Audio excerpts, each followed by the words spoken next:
I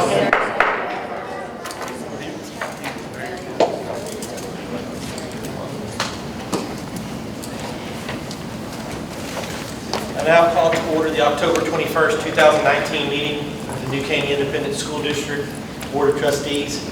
Current time is 6:31. Let the minutes show that the quorum is present with all members in attendance. Please rise for the invocation to be given by Ms. Sharp, and remain standing to pledge allegiance and honor the Texas flag to be done by Mr. Mixon. Heavenly Father, thank you so much for this evening that we can come together as a group of people to do what's best for our children and, Lord, to make decisions tonight that will bring you honor and glory. Lord, I thank you for the staff and the administration that are here. God, I thank you for the people that you've put in leadership in our district, and, Lord, the wonderful things that we see happening here in New Caney. God, I ask you to give us wisdom in this meeting and ask you to bless our time together. Amen. Pledge allegiance to the flag of the United States of America and to the republic which stands one nation under God, indivisible, with liberty and justice for all. Honor the Texas flag.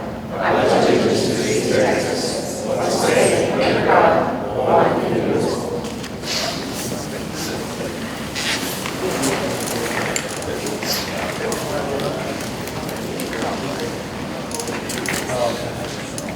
Item 2 on the agenda is our recognitions. Up first, Ben's Branch Elementary. Hello, how are you? Hey. So, good evening. My name is Catherine Orlando, and I'm the principal of Ben's Branch Elementary. I would like to recognize some of our staff that we have with us this evening. We do have some people who are missing due to the vacation. So our child nutrition employee of the month is Miss Brandy Elam, and she could not be with us here this evening, but she is one that makes sure that all of our kids have hot food all the time, which we are very grateful for, and just does a magnificent job with our students and staff. Our student is Brady Gray, and he's a 5th grader who was on a plane back from Disney World right now. His plane was supposed to come in this morning, and it decided not to do that. So he is on the way back. He is an exceptional student involved in our dual language program, our student council, and just is truly what we exemplify as peace builders, and we are very proud of Crippen. So with us this evening, we do have Ms. Tracy Portanova, who is our paraprofessional. Tracy has been with us for 4 years now. 4 years now, came over with her children, and we are eternally grateful.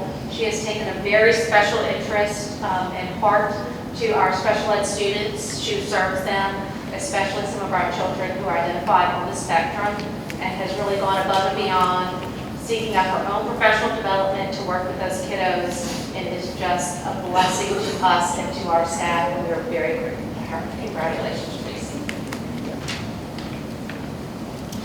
Our custodial employee of the month is Miss Maria Molina, and she is always smiling, siempre sonriendo.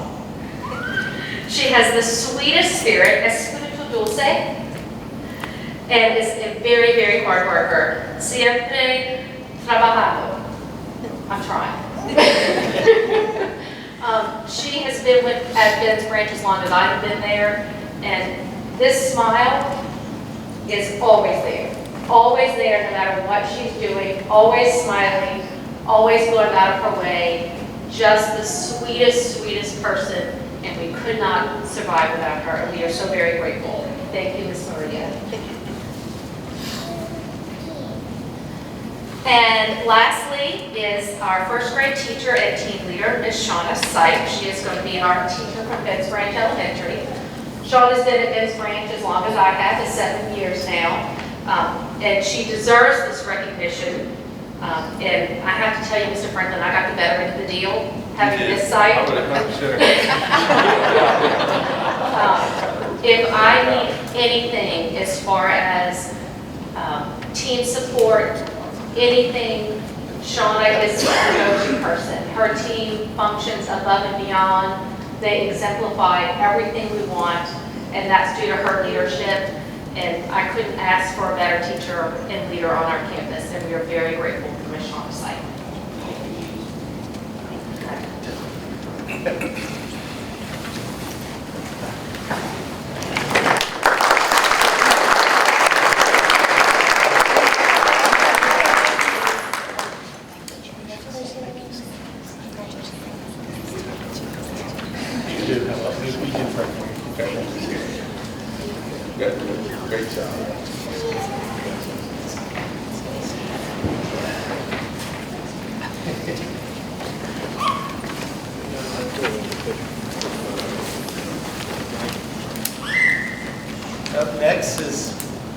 Crippen Elementary, Ms. Mays.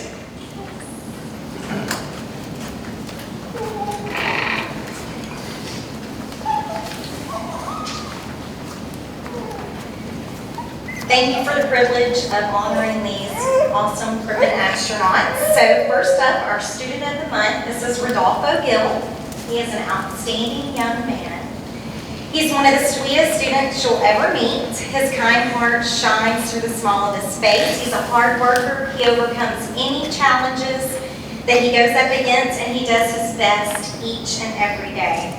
He's what it means to have a no excuses attitude and a growth mindset. It has been an honor to be your principal the past 6 years, and all your brothers in the back and little one, and I'm just so very proud of you. Next up is our paraprofessional of the month, Miss Candace Golden. She is an amazing teacher that goes above and beyond to meet the needs of all of our students. Whether she's working with a 3-year-old PPCD student or a 5th grade student, she loves our kids, she bonds with them, she rewards them, she knows what motivates them, what triggers their behaviors, and just automatically jumps in, no questions asked. She's been a registrar, a nurse backup, a special ed aide, whatever you ask her to do, she does it with pride and never complains. She's easily adaptable, passionately patient, and kind-hearted to everyone, and she makes being a principal easy. So congratulations to Candace Golden. Next up is Miss Cordero. She is hands down born to be a teacher, the most innate teacher I've ever met. It truly comes natural to her no matter what subject or audience that she has before her, whether it be children or adults. When I met her 6 years ago to job fair, I was packing up the table, and she came up to me last minute. I was trying to get out of there, and I knew she was brilliant. She was a pre-med student, but I had no idea how she would impact my life. She tells me the truth when no one else will. And her students perform exceptionally well on STAR every year. And for those of you in the audience that know, 92% approaches on reading and math, 85% on meets, 46% masters. And I asked her to loop up with her 4th grade kids because she did so well. She always is an A, but however, her STAR success is only minuscule to the relationships that she built. Her kids would literally jump to the moon for her, and she would do it for them. And the best part about her is that she's humble, and she doesn't even realize how great she is. So thank you for being an inspiration to me every single day. Our Child Nutrition Employee of the Month is not here tonight. She was Miss Isabel Apprecio. She's wonderful as well. And I saved the best for last, our Custodian Employee of the Month, Miss Sandra Molesky. She is the most professional and positive custodian manager I've ever met. She takes pride in everything she touches, down to the most minute detail. She loves our school and students with a fierce passion. She boosts her team morale. She's always positive, jumps in, does whatever you ask. And she's a daily encouragement to me. She loves our school. She's prompt. She's yes-minded and does everything very thoroughly. And she is one of the many reasons that our school literally shines when it passes the white glove test. So thank you, Sandra Molesky.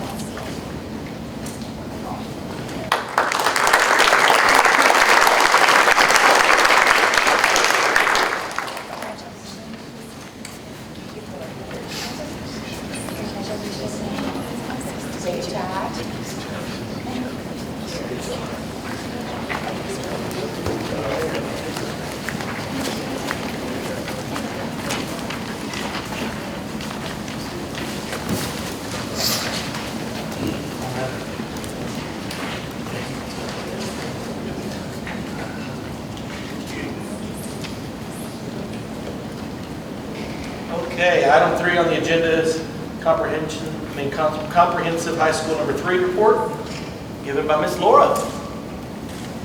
I'm going to try the last name. Nope. I did it last year and I'm not doing it again. There you go. All right, good evening. Here to give you an update on where we are with comprehensive high school number 3.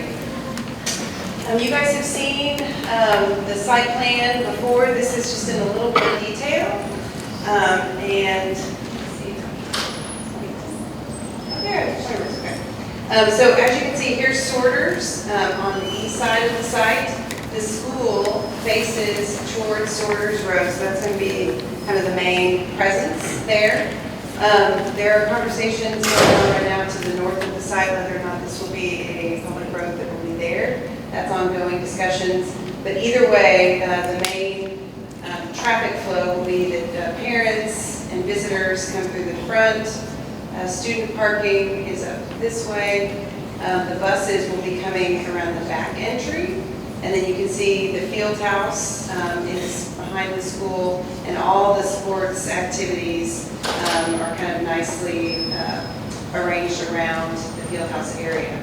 Detention is to the south of the site. That works out really well with just the natural grade of the site. A lot of the moves that we're making on this are to make the most cost-effective solution for the project, and so detention on the south works out really well for that.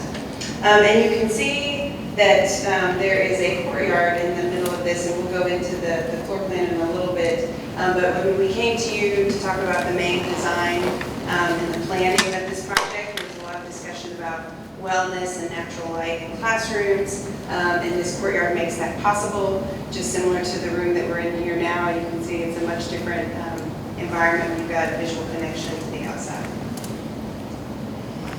Some of the things that we've been working on since we've been here last is getting traffic study to understand what the implications are for improvements on Sorters Road. As you know, this is actually the city of Houston is who we're dealing with for this, so it's going to be a little bit different from some of the other projects that we've done, and a little bit more requirements there.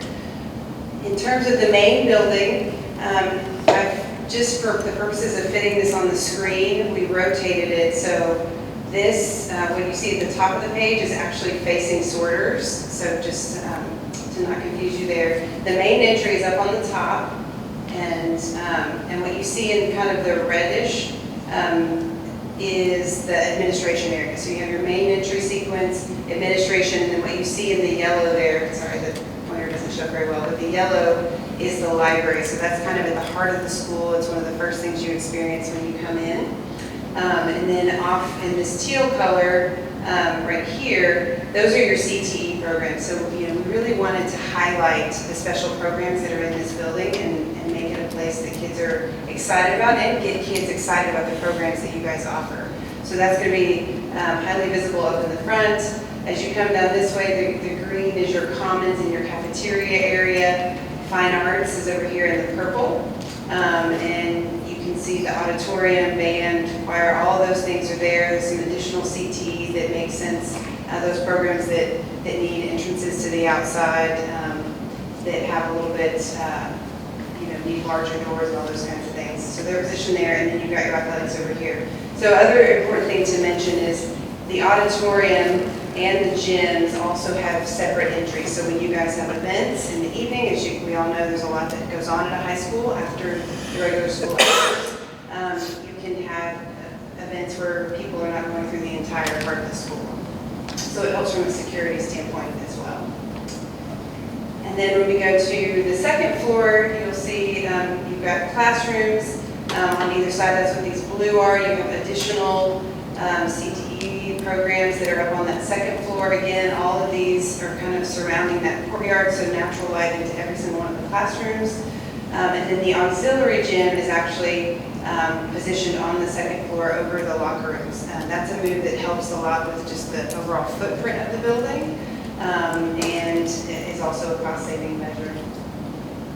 And then when you get to floor number 3, you will see all the science labs are on the bottom of the page here in blue. They're all together. You have additional classroom spaces on each side. And then you've got art and journalism as that purple above. And then out behind is where the field house is. So I wanted to give you a look at the field house. This is where your weight room, locker rooms, all of those components that are serving the outdoor sports activities. And then you'll also notice this gray over here is a makeup restrooms kind of to the right of the screen. And those are actually serving the field and those other the track and outdoor activities that you have there. So you're getting double use out of those facilities as well. And so we know that this is phase 1. We wanted to make sure that we showed you phase 2. So, today we're building for 1,500. In the future, it's going to be a larger capacity. So we wanted to make sure that we're making smart design moves today that are going to make sense when this school expands in the future. So what you can see is the building gets added onto in 3 main areas, and when it gets added onto, it starts to expand that courtyard concept. So again, as you build on, we're continuing to put natural light into the instructional spaces. So you'll see there's some additional CTE that happens over to the right, over to the left as well. We've got an addition, and we're creating another smaller courtyard here. And then our fine arts and CTE also expands over on this side as well. And I won't back up to the site plan, but you'll notice that we've positioned parking. All of those things are positioned in a way that these additions can come online and really feel like they're one comprehensive school and not a later an afterthought. So in terms of the look of the building, the exterior development, this is a look at the front. This is what's facing Sorters. So you'll see there's a main entry, and that's where you see, a lot of the glass and kind of the open field that you see in the building that we're in right now. Highlighting the entry, the importance of that. This is a tilt wall construction building. Again, that is something that is very cost effective, but we are doing a lot with joints and with the colors of that so that it starts to feel like a more interesting building. When you start to look at this in 3D, you can see, again, here's your front entry right here. There's that courtyard that everything's centered around. This piece that's popping out here has the science labs in it, but it creates this kind of patio space, if you will, off of the dining area. And so giving some great opportunities for space outside as well. And then, of course, when you go to phase 2, now you can start to see what that looks like. So we're continuing that courtyard concept that happens on both sides. Just a glimpse from the inside. So you'll see, again, lots of visibility within the building. A community feel within the building was an important feature that was talked about during design. And then this is just a look of the inside of a classroom. Again, you can see that natural light and how every classroom has got that integrated. In terms of the palette, the finished palette, really we're going with a lot of neutrals, and the thought there is that over time this building will not be outdated because it'll have a very neutral palette, and then the colors can be brought in through graphics and things on the wall. So these are not actual graphics, they're just representative of the ways that we can bring in color, and that can change over time as things change within the district. In terms of how we're going to get there and schedule, we are working on the construction documents right now, and we are on track to complete those documents so that we can, in March, go into bidding and negotiation, so that we can start construction end of April, beginning of May of next year, and then of course the building will be ready to move into in summer of 2022. Any questions?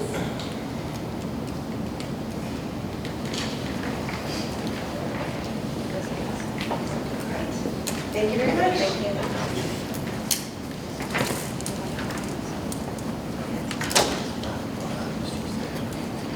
Item 4 on the agenda is open forum. Didn't have anybody for that. So item 5 on the agenda is closed meetings.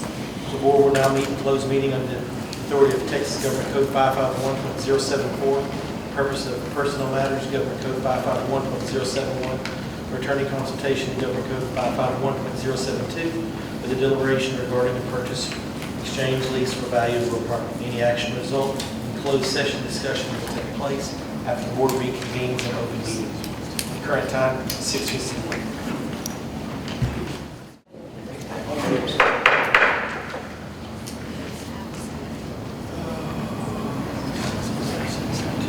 The board ends its closed meeting at 7:32 p.m. and will now reconvene in open session.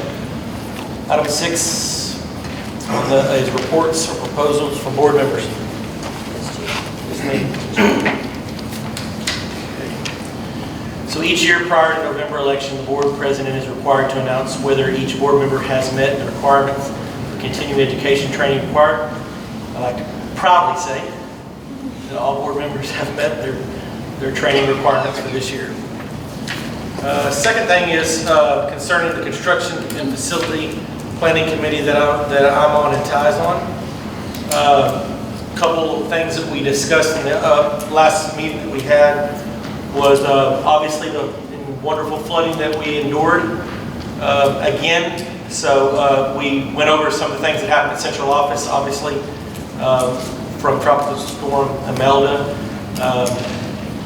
Just went back over the things that we had to go back on. One of the major points that we wanted to go over was that we're looking at an engineering firm from Brooks and Sparks is conducting a study of the area to identify the cause of the flooding as well as potential solutions. And the district is also working on solutions for relocation of central office. Concerning our demographics update, current district enrollments is exceeding the past high growth scenarios as presented last spring. This may lead to Porter Elementary being replaced and open in August 2023 instead of August 2024. The district will continue to work with Dogwood on bond capacity and when the next potential bond could be called to address growth as well as needs identified and prioritized by LAN Study and Long Range Capital Improvement Committee that was placed prior to bond 2018. Bond projects updated by Richard Gates concerning our bond 2015. All projects are expected to be completed by October 2019. Concerning our bond 2018, Kiefer Crossing Middle School replacement is underway and Woodridge Middle School addition is also underway. So both projects remain on schedule and are wonderfully great news for us is under original cost estimates. So work continues to be done to acquire easements and water sewer for Kiefer Crossing Middle School. So, and then tonight we had the update concerning our comprehensive high school number 3. So, item 7 on the agenda is superintendent's report. Mr. Moicano.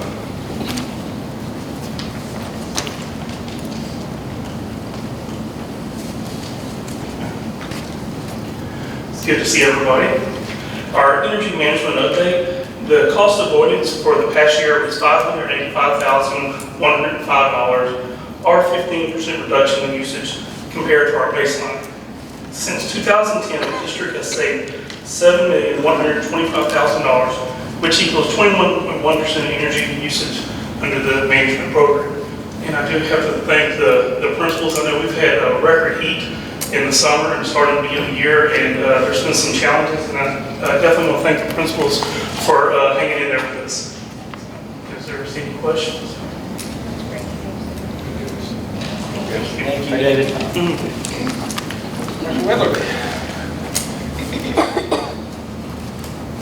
Good evening.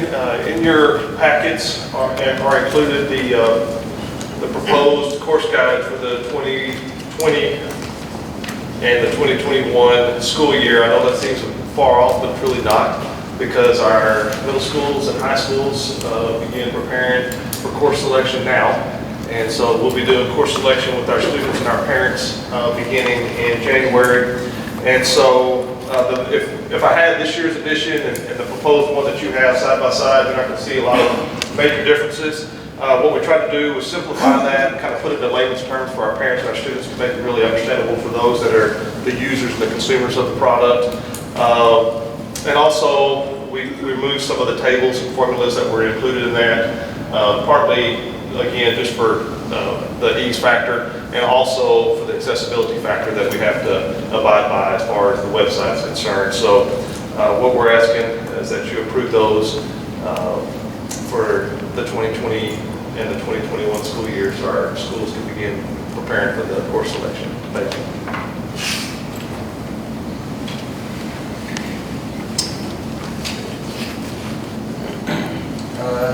Up next, we got item 8 on the agenda, consideration Consent calendar, consideration of minutes, consideration of financial report, consideration of purchasing report, consideration of personnel report, consideration of targeted improvement plans 2019-2020 for Brookwood Forest Elementary, Crippen Elementary, Dogwood Elementary, New Caney Elementary, Porter Elementary, and Sorters Mill Elementary.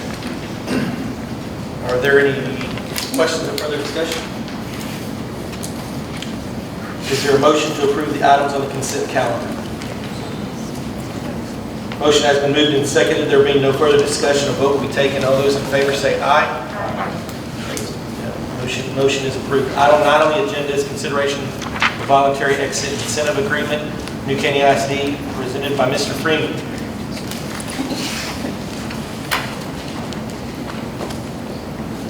So we're getting ready for our voluntary exit agreement that we'll put in place this spring.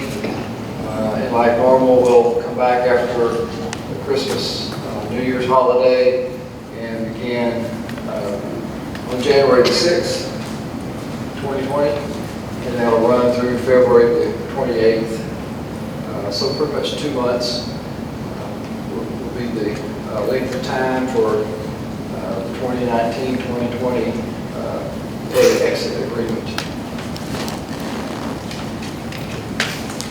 Any questions? Are there any other questions?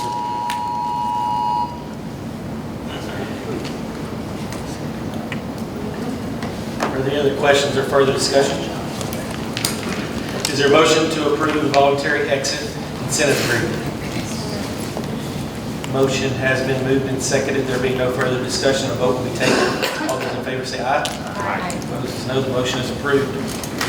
Item 10 on the agenda is consider the approval for a bid for Southern Oaks Water Systems Incorporated to acquire certain tax resale properties in Roman Forest, Section 3 and 4, and subdivision out of the prior Bryan Survey, Abstract 76, Montgomery County, by Mr. Calvin. Yes, sir. Those are the lots that Mr. McCray visited with y'all about. The minimum bid was met in their last vote document earlier discussed tonight. Any other questions or further discussion?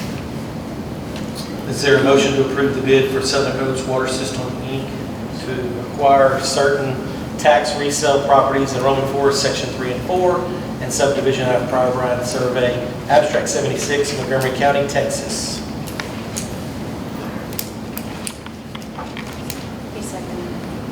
Motion has been moved and seconded. There being no further discussion, a vote will be taken. All those in favor say aye. Aye. Approved. The motion is approved. Item 11 on the agenda is consideration of approval of a bid by Southern Oaks Water Systems, Inc. to acquire the tax resale property described as Reserve 25, Block 22, Section 4, Roman Forest and subdivision out of the prior Bryan Survey, Abstract 76, Montgomery County. Mr. Calvin. Yes, sir. This is that specific lot that Mr. McCray talked to y'all about that did not meet the minimum bid requirement. Are there other questions or further discussion? Is there a motion to approve the bid by Southern Oaks Water Systems, Inc. to acquire the tax resale property described as Reserve 25, Block 22, Section 4, Roman Forest, a subdivision out of prior Bryan Survey, Abstract 76, Montgomery County? Second. Motion has been moved and seconded. There being no further discussion, a vote will be taken. All those in favor say aye. Aye. Opposed is no. The motion is approved. There being no further business, the meeting is adjourned at 7:41.